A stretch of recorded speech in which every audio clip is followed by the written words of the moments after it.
The Bible states in Romans chapter 4, verses 5, "But to him that worketh not, but believeth on him that justifieth the ungodly, his faith is counted for righteousness." How many people today are trying to work for salvation?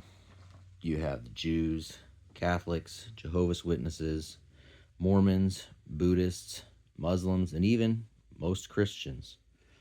Matthew 7, verses 22 says, "Many will say to me in that day, Lord, have we not prophesied in thy name, and cast out devils, and done many wonderful works?" Notice the key word there is works in your King James Bible. Back to Romans 4, verses 5. It's Paul's gospel, to him that worketh not. Galatians 2, 16 and 17 says,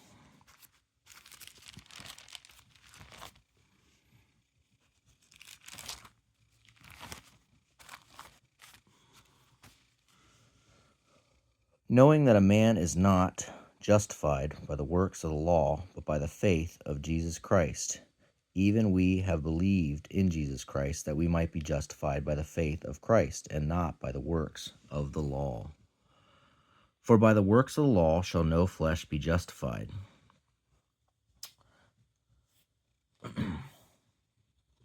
To him that worketh is the reward not reckoned of grace, but of debt.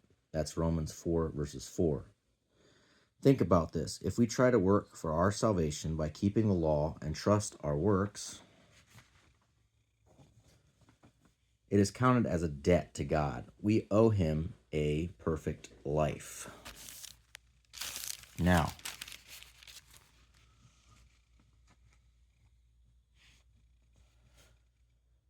I do not frustrate the grace of God, for if righteousness comes by the law, then Christ is dead in vain. That's Galatians 2, verses 21. Right here. Galatians 2, verses 21 states, "I do not frustrate the grace of God, for if righteousness come by the law, Christ is dead in vain." Why is this, that we are not justified by the Mosaic law? Well, it's because of the dispensation of grace given to Paul in Ephesians 3, verses 2, and Romans 15, verses 9.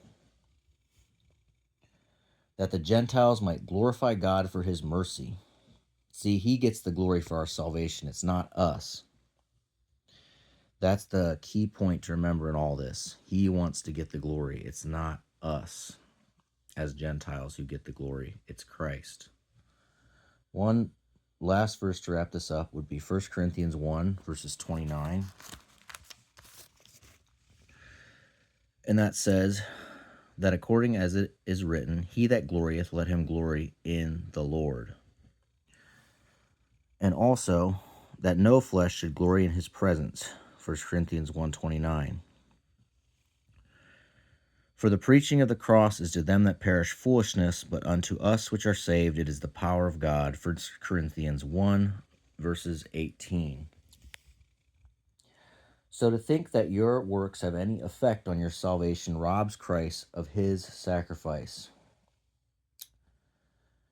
And when we try to take any credit for any part of our salvation, it is displeasing to God, that no flesh should glory in his presence. Thanks, guys.